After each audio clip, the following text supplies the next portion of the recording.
Sorry, I should have paused for 1 second, get a drink of water. And so they did. The lieutenant looks at him for 1, maybe 2 seconds, then breaks the silence. Mr. Dross, are you aware you're confessing to murder? Yes. A single word is all he gives. The lieutenant takes out his notebook slowly, very slowly. And you were looking at them, the victim and the young woman having sex. Through the scope of your rifle that night before you shot him? The old man nods. Why? Because that's what they were doing. He shrugs and smacks his lips. The motive. This is where the motive is going to come from. I don't understand. He turns to you. Do you, detective? I don't understand this part. Why were you looking at them that night? I'm always looking. He cocks his head to the side, then turns his eyes to the city. Another tremor passes his left side, lower in intensity. Are you always looking through the scope of a rifle? I'm just trying to understand. A rifle scope has the best magnification, and if you don't like it, you pull the trigger.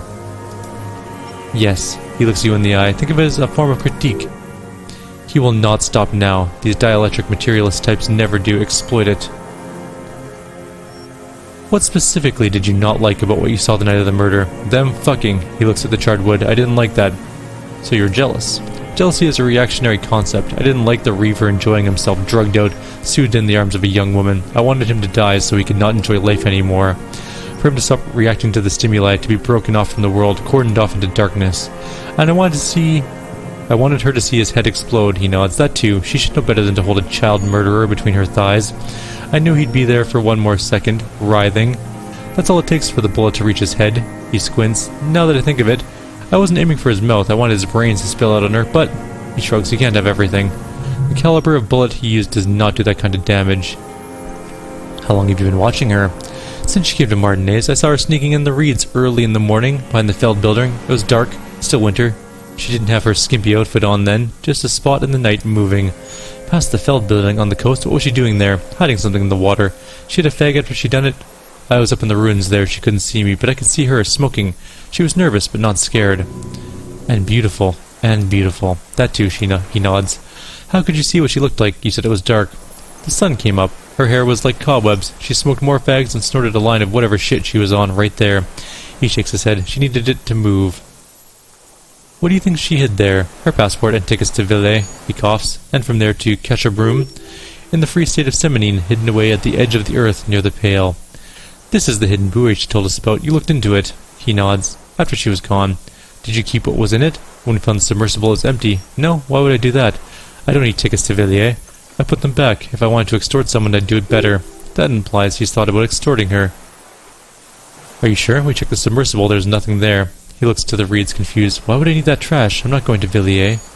Moving on, did you continue watching her after this? I did. He almost smiles. She had a face like an archipelago with those birthmarks, and a body hard and lean and bruised all over, black and yellow. I can see she's taken a beating. I can see who she was, too, a spook on the run. Revichel's the cloaca of capital now. All the bagmen and arms dealers end up here, to do drugs and have sex like animals. You could tell she was a spook from the documents. She had a different color hair on the photo and glasses forged. Some sordid bourgeois affair. I heard about this kind of thing on the radio. He's setting up for you. He's setting it up for you. The bruises, you can't make that out in the scope. And you can see her bruises through the scope of a rifle. You can't see bruises in a scope. It's just a blur. He shakes his silver gray head. How does he know about these minute details about her body? It quickly comes to you. The bruises on her body, any chance you've seen them through a hole in the wall? Oh yes, he smacks his lips. Cutting those drugs of hers into little lines with a knife, masturbating, everything in him fills with an impossible longing all at once. Did you make the hole? With a clip-point knife. Ever see her through a window on a roof? Like that, yes too, he nods, bending like a bow against the glass. You've been through the secret route behind the whirling and rags. Those were your footprints there. You just changed your shoes. I've been through all of Martinez, every nook and cranny. And that too. Yes, that too, he shakes his head almost in awe. The things they do in that little room, what she'd do to feel good, he explains. Funny the way light works. You turn it on inside and it gets so dark out you can't see a man looking in. I learned that in the 20s, when they were still hunting me. I've seen people do some shit, but... He keeps shaking his head. Those two took the cake. You hear a familiar scribble of the lieutenant's pen. Quick glance at you. Then at the man. How'd you get in there? The hidden pinball workshop. I can just walk in there now after a good wash. I told you they think I'm an antisocial. Closing hour is as good time. The kitchen's empty. You had to open the steel door in the kitchen. How? I got that open a long time ago. Some bourgeois game merchant lived there. I don't know, 15 years ago. He left spare keys all over and I took one. And then I saw her turn the light on at the one night in my scope. He points towards the whirling and rags. And he found a use for it, the spare key, like the one hanging behind the union box window. Did you have feelings for that woman? He sighs, there's nothing to hold on to, only this, it's not enough. The coals of his eyes glisten suddenly like stones dripping with water. Is he crying? Man needs to feel something else. In this fight, it helps if you have your eye on something there. He looks at the city. It's weakness, I know. Was that why you left the dried flowers behind on her window? No. He starts to shake his head again, a sunflower on a withered stalk. Why then? I don't really know. I was there one night, and she was crying, like a child. In the corner of her room on the floor, like she does sometimes. When was this? The day after I'd killed him, and you brought her Maybells? Yes, he looks at the charred logs. I don't know why I do the things I do anymore. You wanted to console her. Maybe. He lowers his head and just stares at the logs. I told you, I have holes in my brain now. I wouldn't just sit here waiting for you. If you came 10 years ago, I would have killed you. He wipes his eye. In the silence, Lieutenant draws a line in his notes, then nods at you once more. So in conclusion, it wasn't about him, it was about her. Her, he repeats, staring at the ashes, then the reeds. There's a twitch in the corner of his eyes. The lieutenant nods at you in acknowledgement. The old man looks at you, suddenly remembering something. Where is she? That Classia. I haven't seen her there for days. She got away, but she let us here first. She figured out someone was watching her from the sea fort. Gone. He looks to the city and nods. I knew it. She kept staring into the scope. This last week at the island, like she knew. He sighs. She'd look at night, crying or smoking on the roof, staring right in me. He adds, to no one in particular. Doesn't matter. He knew she would know, or he knew she knows. She was looking at the island, figuring it out day by day, cigarette by cigarette. We could get more. The lieutenant uses the opportunity to tell you in a lowered voice. We got him talking. Been looking at anything else you haven't liked? A tragicomedy. He shakes to life. Druggies, prostitutes, and rentiers. More specifically, the whole city is a charnel house, stripped clean and draped in neon. But Martinez, he shakes his head in grave disgust. Martinez is the worst. How come?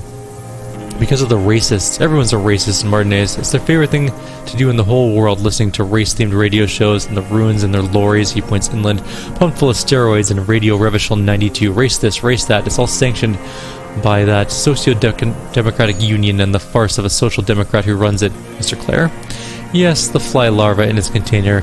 He lets some nihilistic advertising yuppies erect a statue of Philip III, a syphilitic murderer on the town square, to spit on the working class.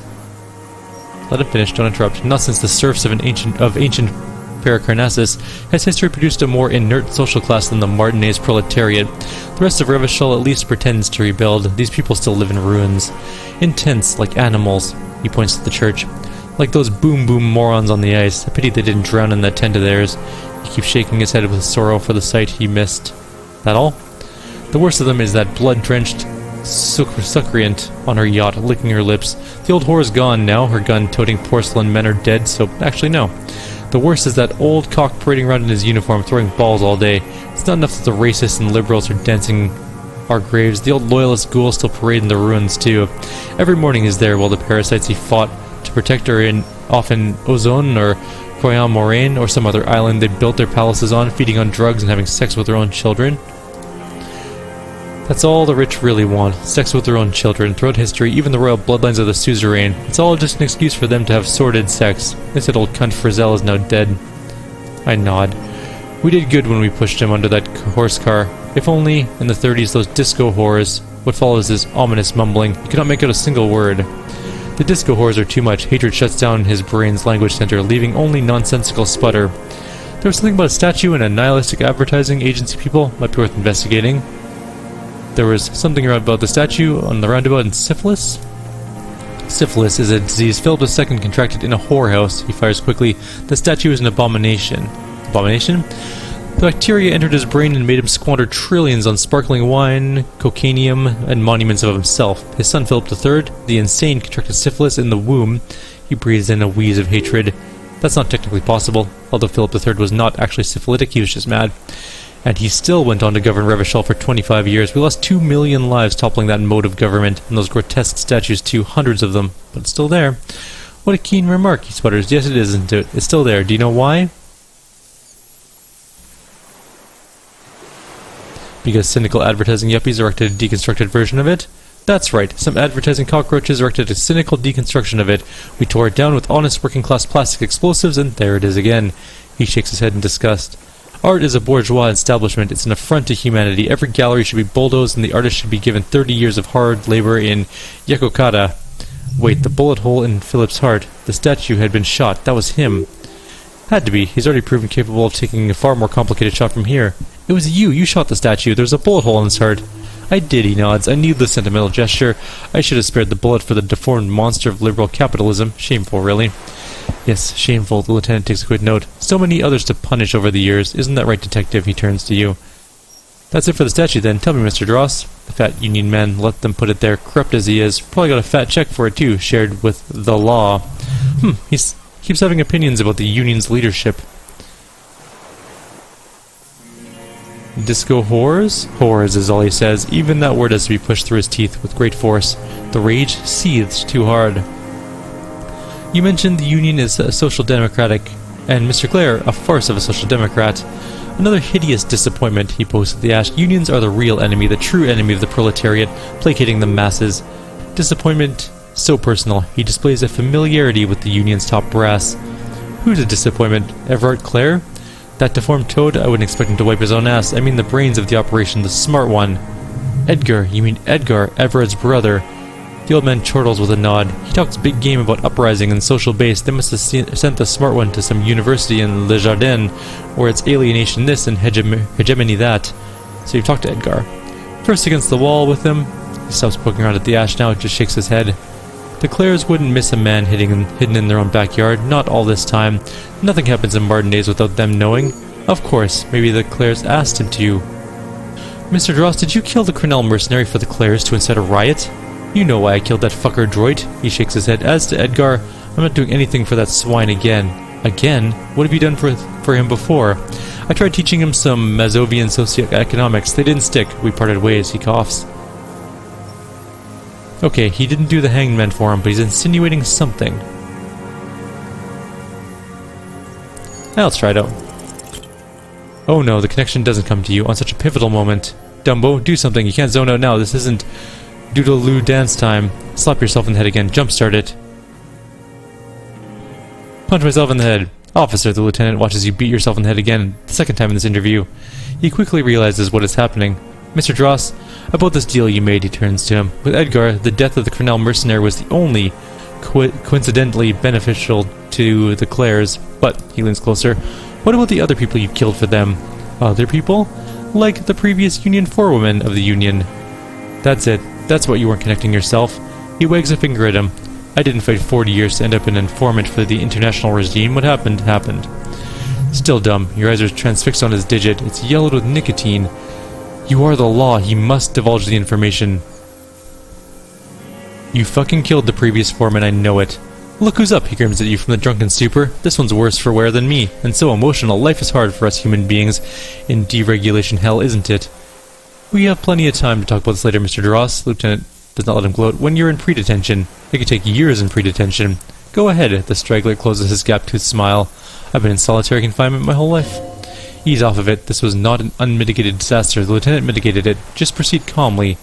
By the cock parading in his colorful uniform, you mean Renee? Every fucking morning for 34 years, he grinds his teeth in a rage, throwing that ball, one ball against the other. I always loathed that game. That is not a working class game. I don't care what they say on Radio June. Royalist ghouls play it like it was life itself. Click clack, he makes the sounds of the balls connecting. Across the water each day, and that uniform like a parrot's plumage. I won't even mention he's a traitor to his race. A Petanque maniac, race traitor. I nod. I remember him, he points to his black eye. I remember him from La Noci, not him personally. His make and model, there were tens of thousands of them. I thought we took them out before the liberals came to their rescue. We missed one. With a shaky finger, he points to the city, towards the crater near the plaza where a lonely pine tree stands, and that one. Fat and plump like a pheasant just begging to be popped off. A grin stretches across his face and whispers, Please, Mr. Dross, shoot me. You'd like to kill him? The smile lingers. Not yet. I'd like to look at him strut around. Place the crosshair on his medals, right on his face, and just fiddle the trigger. Think about it. Let the bonbon melt in my mouth. Save the treat for later, the lieutenant asks cheerfully. He is a juicy bonbon, that one, a real treat for the black day. The blackest when I put the gun in my own mouth, I think. No, don't waste it. Put this lead in that cock Renee for the boys he's killed. And then I look at him, throw those balls, and suddenly I feel he lets out a wistful sigh. Better. I even hid one bullet, so I'd always have one for him. The lines on his face straighten as he looks inland. Haven't seen him there lately. Must be down with arthritis, old cunt. Momentarily, he's worried for him. He reminds him of himself. The same hatred, the same... You try to think of another thing, but no, it's just the hatred. Let's continue on.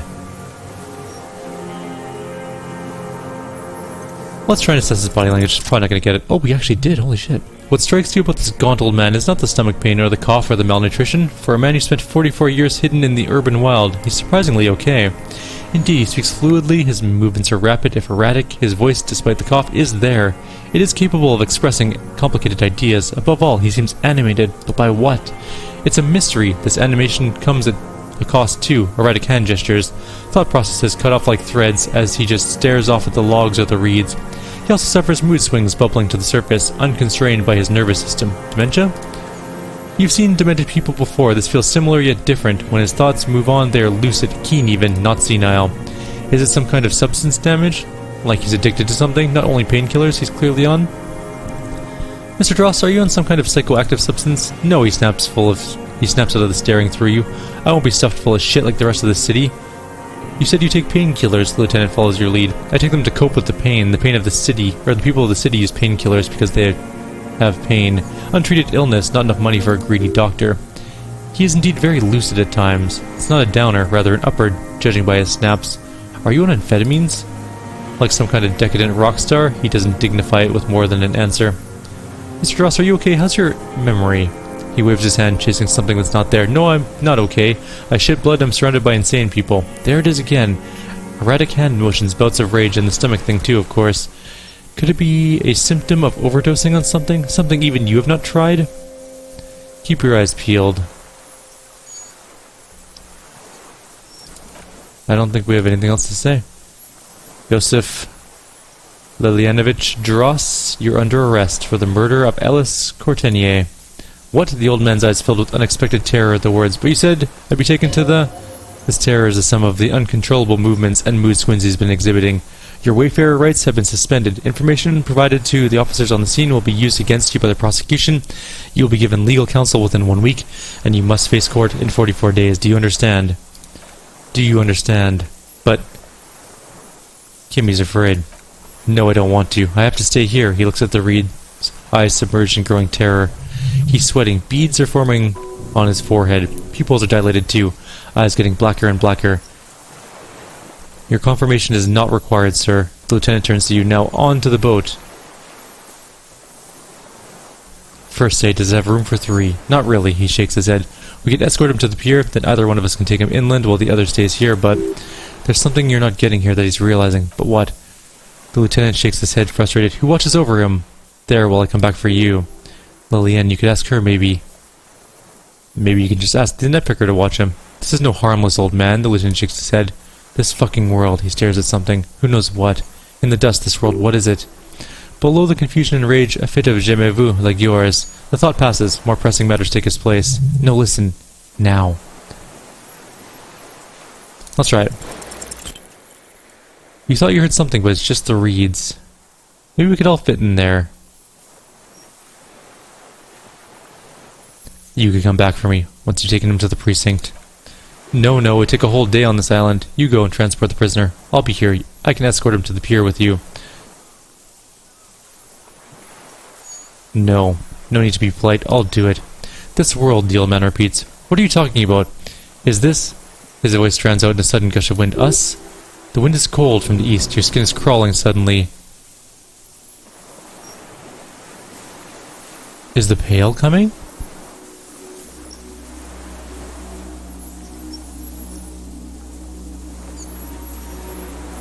Oh, it's the... Oh my god, it's the phasmid. Oh my god. That is so cool.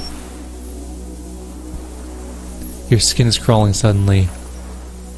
The Insulindian phasmid, a delicate tangle of arms and legs unfolds from the reed, limb by limb, and then just stands there, moving its scythe-like arms in ghostly silence. What is that? I point to it. The old man looks at the reeds, then you. What are you talking about? The giant stick insect.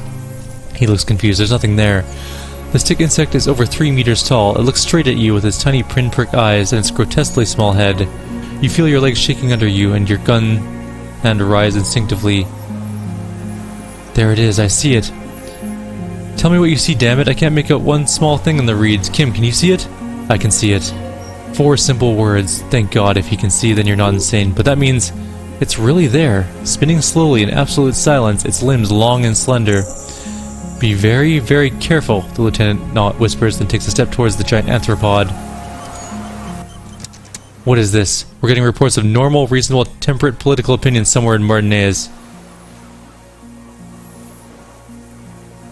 This is because I keep saying none of the above to the political stuff, isn't it? It's also about that, but it's also more. Perhaps it's the hangover, perhaps it's a temporary surge of serotonin, but something tells you it's time to become a citizen of the kingdom of conscience. Sure, no more talk. Sign me up for a passport. I knew we could trust you. Remember, real democracy is just around the corner for Revachol. When that real democracy kicks in, we're all gonna be much happier.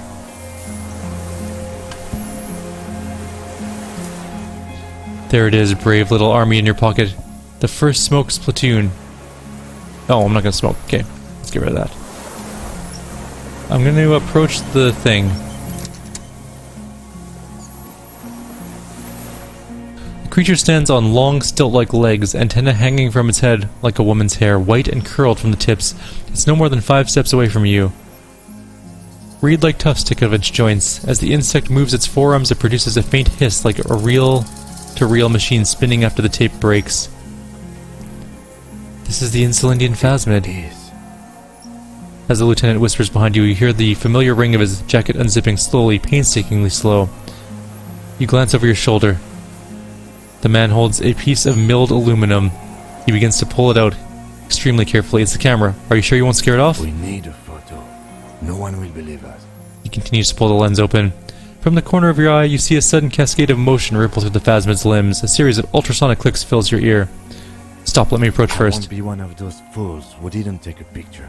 He has stopped fiddling with the camera, but doesn't put it down. You see the phasmid turn to him, its mandible antenna reaching out. The motions are quick, sudden. I have the pheromone, I can approach it. I don't think the pheromone will do anything. His whisper turns to a skeptical hiss, but he has stopped now. Let's approach carefully.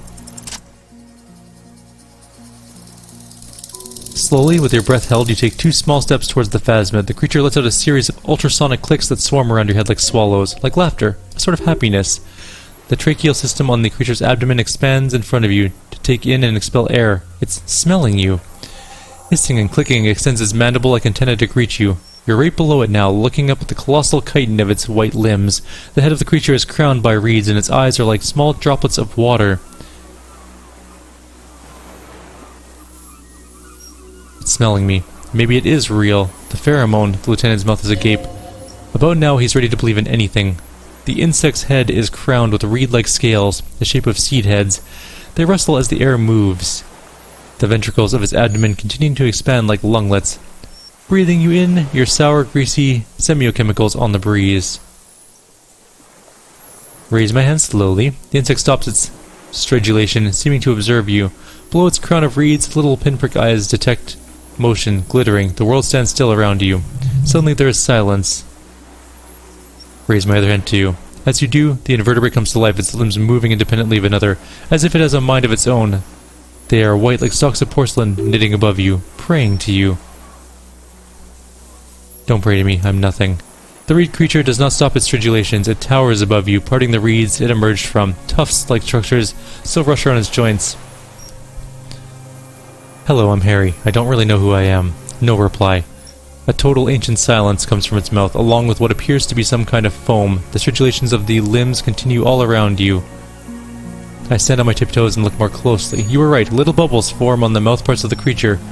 On its segmented lower lip, it looks to be foaming slightly. The foam is white and then yellowish. Kim, it's foaming. Careful, it might be poisonous. The lieutenant watches you apprehensively.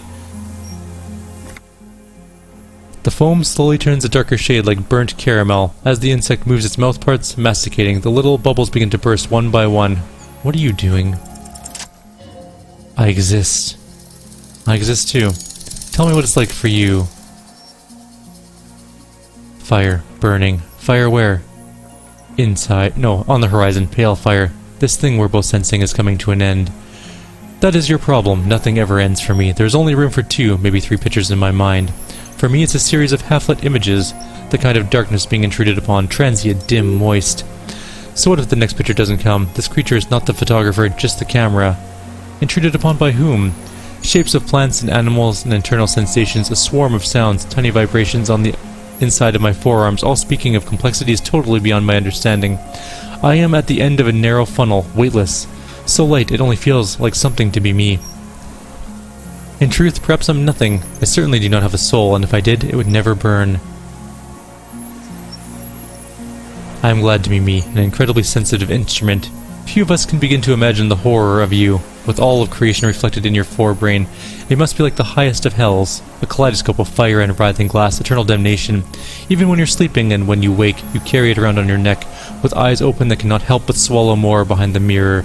I feel great mute empathy for you. It was very disorienting at first, but I'm keeping my shit together. That must be incredibly hard. The anthropods are in silent and meaningless awe of you. Know that we are watching when you're tired, when the vision spins out of control. The insects will be looking on, rooting for you. And when you fall, we will come to raise you up, bud from you, the banner like blossom from you, and carry you apart to a sky funeral, in honor of your passing, but not me, because I'm just a leaf eater. Where does all this come from, around us, the world? Not even the birds know that, not even the water lilies. Then all we can do is beat our fists against it day after day with no answer. You can also eat it. If it's a leaf, you can put it in your mouth. Yum yum. Or a reed. Wait, so... you look like a reed and you eat reeds? Yes, they don't mind. Have you accidentally eaten another reed, Phasmid? Yes, I once cloned myself and ate the little ones. It was winter and I woke up at the wrong time. It was an accident. Is this a dream? What is happening? No, you are awake. I am real. Light is forming me. This is real. I'm a detective. So am I. I was born to detect sucrose rewards and semiochemicals. What were you born to detect? The killer. He is in a bad state, deteriorating fast now. He thinks I am beneficial to him, but I am not. I only quicken his deterioration. You're destroying him? Very slowly, and only because he won't go away. It is meant to keep them from noticing me, to interfere with the pictures in their heads. But he has looked at me too long, and I am destroying him. What exactly are you? I am an unknown species of the order Phantasmodia, endemic to the Insulindian Isla. For the last 350 years I have hidden in plain sight, masquerading as the reeds, molding, cloning myself, and unfolding at night to play with trash bins and buoys. I went unnoticed by the first settlers and the land surveyors of the suzerain, also by the soldiers of the revolution and the officials of the occupation, even the Seminese islanders who came here first, but did not say have not seen me.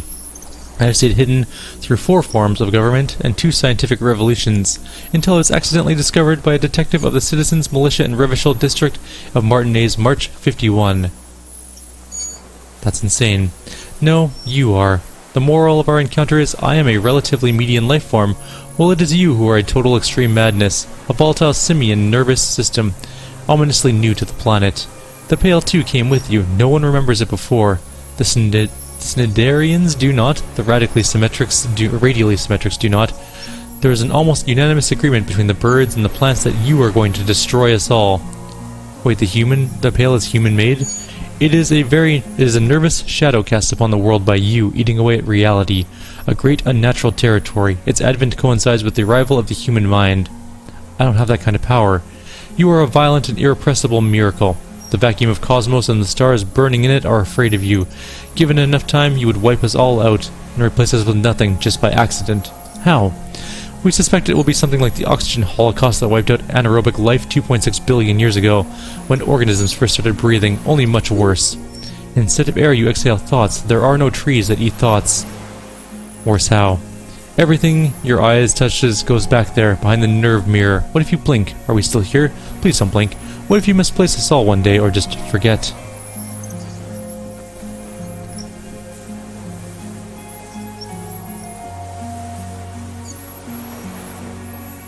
I've already forgotten the whole world once when I drank too much, so it is already happening. Soon, one of you will close your eyes and open them to see that none of this ever existed. Kim, am I having a violent epileptic seizure? It doesn't look like that, no. What does it look like then? You're just staring at it, he whispers. Then I think I'm having a vision about the final fate of mankind. Okay, after a second the lieutenant asks, is it somehow related to the case? The case? The case is meaningless compared to this. I have totally transcended the case. I think you should take the picture and then you should back away from the unstudied species. I have to say goodbye now. I have no more thoughts. That was all. No, there is one more. Of all the creatures I've met, you are the kindest. Thank you. I also have one more thing to say. That woman, turn from the ruin. Turn and go forward. Do it for the working class. I will. She was middle class. It doesn't take a 3-meter stick insect to tell you that. Okay, Kim, take the picture. Okay, with a slow ring of metal, the lieutenant slides the lens open and raises it to eye level. There's no change in the insect's motion. While it's being aimed by the camera, it remains fixated on you. And 3, the man whispers, his voice is tense. If it moves, he jumps back. I'll shoot. 3, 2, 1. The shrill flash of the camera cuts the air like a blade of a sword. The phasmid freezes in its bright light, head turned towards the lieutenant. Hypnotized by the flash, it stands frozen before you. I got it, you hear the lieutenant whisper, as the creature's shape develops onto the photo paper in his hand. A polychrome ghost of white streaks against the reeds in the sky, and you as a shadow before it. Immortalized. I slowly reach out to touch the creature's whisker. The antennae hang from a great height. With your left hand shaking, you barely touch the tip of the left whisker. On contact, the chitin curls into a spiral like the tip of a poison ivy. Its touch on your fingertip feels cold, ticklish. The sensation is electrifying, resounding through your body. It is surprisingly delicate, the curly end of the whisker, like a young vine. It's even a bit wet. Be careful, detective, it's moving. I look at my finger. You were right, it glistens with some kind of moisture. The creature in front of you stays frozen. I lick my finger. It tastes like sugar, very faint. The arthropod towers above you, tufts of reed pointing from limb and head alike. Odorless, mostly comprised of water. I pat its scythe-like forearm. The limb before you is incredibly light, like eggshell. It's much lighter than a reed. You hear a soft push, or you feel a soft push could tip the creature over, its hollow exoskeleton collapsing. Warning. I run my hand higher. A small shudder passes the creature's arm. High above you, the pearl black eyes still glisten, mesmerized by the light passing through its nervous system. There is some kind of countdown happening as it slowly processes the overwhelming brightness of the signal. The invertebrate is regaining control. Here, within the smooth, white inner part of its limb, you sense something very intimate. Thoughts. Lieutenant, it's thinking with its limbs. The nervous system could be spread out like that, he whispers behind you, over the extremities like a cuttlefish. Or a Rhyacintha? An occidental leaf insect with its brain stored in 4 leaf-like extensions, or a mimicry octopus with its intelligent tentacles. We got it, I back off. Another shudder passes through the creature's limb, and it jolts back to life, like a record continuing where it left off, in a swaying, praying motion. Even the small black pearls of its eyes do not stray from you. I leave. As you're turning away, the phasmid mirrors your movements, stepping onto the water. The long limbs carry feather weight without breaking its surface.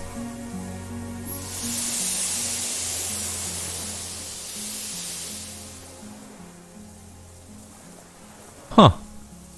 This has been the weirdest and coolest ending to the game I think I've ever seen, or I could have expected. I am very happy about this. And just like that, it's gone, skidding away across the sea's calm mirror like a skipping stone, leaving nothing but circles on the water. And something under it. In the place it stood, bobbing there among the reeds, a collection of items.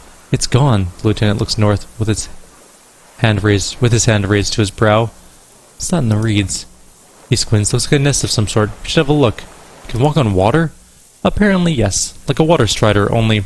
He shakes his head with amazement. I've never seen anything like that in my life. What now? What now? The old man behind you repeats suddenly. He's put his hand into the ashes, dirty and black, in some kind of strange, semi-catonic state.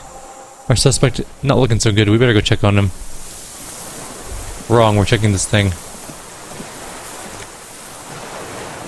Hey, it's the helmet. And a scope rifle. And the passport. We should probably take a look at some of those things, though. Really. This passport, issued by the Sovereign Republic of Ornier, is issued to a black-haired woman called Katarzyne Alassier. Classier's hidden documents. Lieutenant looks at it in your hands from the empty buoy. Look at the photo. It's Classier with short, black hair and glasses. She looks boyish, younger somehow. What was this doing in the phasmid's nest? Maybe our man Mr. Dross took it from Classier's, or whatever her name's was, hiding place, or... I think the phasmid took it. Like a magpie? He looks around. What a coincidence. Then would also have collected the other objects, which would be highly unusual. I could see how the helmet could wash up on the island and the scope, maybe, but Mr. Dross lost it? But to seek out this would be very unusual behavior for an anthropod. It says Katarzyne Alassier. He opens his notes. She said it would be for Anouk Meyer-Smith. Anouk Meyer-Smith. I told you she kept lying to you. She's probably lying to someone else right now in another city. Katarzyne Alassier was supposed to be her real name. She lied to us. Yes, somehow she managed to lie to us one more time. In a way, she's still lying to us right now, the lieutenant smiles. What is her real name then? I don't know, but it's not Katerzine Alassier or Classier or Anuk Meyer-Smith. We don't even scratch the surface with her, detective. Perhaps it's better we didn't arrest her. Who knows what hell she'd be raising my district right now. Put it away. We do have a helmet though. I'm gonna put it on, because it's kinda cool. What else does it give? It's also a... Actually, it's kind of a weird looking helmet, but whatever. Alright, let's finish this up. What is it? What do you want from me? I can't go. The old man looks around confused. How could you not see the phasmid? See? He stares at the reeds and falls silent. Mr. Dross. The man does not respond. He keeps staring. Black eyes glazed over and bulging from their sockets. His gap-toothed mouth shaking. Like an addict of some terrible substance. I touch his shoulder gently. The plastic cape feels coarse. A light shiver passes the man. Other than that, no reaction. He feels small and frail. He's going into some kind of psychomotor immobility. The lieutenant inspects him gently. The good news is, this solves our transportation problem, doesn't it, Mr. Dross? The trembling mouth appears to sigh. Between this and the broken tire he's used for a boat, I think it's safe to leave him here while we go get help. It will need to be medical first, I'm afraid. We found some things in the phasmid's nest, Mr. Dross. He stares into the reeds. Your words don't stir anything in them. Perhaps you should.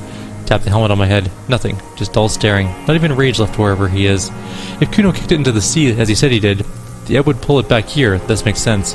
Mr. Dross could have picked it up, or the phasmid even. Even if it did, this is incredible. How about the passport? Or the scope? I show him the detached scope. He turns his eyes to it. I lost. You lost it, Mr. Dross? He turns his eyes to the reeds again, as he's done so many times. Beige and white stripes. He lost the scope, then it somehow found its way over here, with the help of a magpie phasmid. The lieutenant observes lens sparkle in your hand. The sight is a T9, Mr. Dross. Was it attached to the rifle when you made the shot? Silence, not even a sigh. You've gotten all you will out of this poor being, with the Orny passport. No reaction. His breathing is slow, and he appears to be very old all of a sudden, around 80. Did you take this passport and other papers from a buoy on the coast? He blinks and continues to stare at the reeds. The spirit. He hears us. The spirit? No reply. He's gone again. Try something else. We got him for the moment. I'm going to let you rest now, Mr. Dross. What has happened to this man? Old age and shock.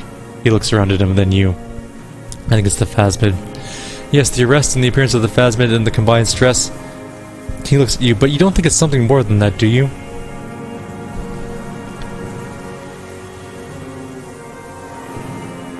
I talked to the phasmid. It said it's destroying him. You should be more careful, detective. Are you sure it wasn't having an effect on you? Maybe. Anyway, it's only trying to remain unseen. The degradation is a side effect. A valid hunch. Long-term exposure to something like that could be neurodegenerative. Also, please be careful when approaching unknown species in the future, detective. You couldn't see it, Kim. It's just the reeds for him. That could be part of the shock, but you're right. Something is off here. Mr. Dross, he touches the man's shoulder. No response. Maybe this is how the phasmid has stayed hidden all these years. Then how did we see it, he thinks. Oh, you mean, whatever does this, does it over time? Teenagers, kids, drunks, sightings are brief, and hence not credible, but anyone who spends a long time with it... Yes, you forget it's there. The lieutenant inspects the man. Mr. Dross, have you ever seen a stick insect pretending to be in the reeds? The old man stutters. The doctors will have to look at this. I hope your station has better medical personnel than 57. This is a little advanced for a nurse. Before, when I evaluated his state, he seemed strangely animated. He nods. He was energetic and articulate. After all those years alone, with a little hygiene or medication, I would expect worse. Perhaps this animation is induced by something in the phasmid. He does not seem to be animated now, once it's left. He looks at the sea. Honestly, I'm ready to believe anything at this point. Maybe it is psychoactive. I mean, why not? It's 3 meters tall. He takes off his glasses and cleans them. When he puts them back on, he's still staring at the sea. I think he's addicted to that thing. Like a drug? He has displayed addict behavior, and not just to painkillers. His pupils appear to be dilated. They are still. He examines the catatonic man's eyes. Could it be there's something hormonal in his relation to the phasmid? You mean pheromonal? He seemed a little off for a man of his age, Randy. Oh, Randy, I see. The scope, knowing of her bruises, his disposition towards Miss Ornier. He nods. I see what you mean. He's been here for a long time. Who knows how much of it in its company. He did seem distressed when it finally came to arresting him, like he didn't want to leave this place. And the insect, maybe. He looks at his notebook. I have absolutely forgotten to take notes. I hope I remember all of this. He shakes his head in disbelief. This will be one hell of a report. Thank God we have the photo. No one would believe you without it. I'm tight. We should think about getting back to the mainland to get help. It'd be safe here if we don't take too long. Alright, I'm going to end this video here. I know this is like a two-parter video because it was really long getting all of that exposition out. Also, my throat is extremely sore now because that's basically hours of solid talking. And I'm gonna go get some water and go from there. We're gonna finish up this game today and see how things go at the end. Like always, if you have any suggestions or comments, please leave them below. Otherwise, I'll see you next time. Take care.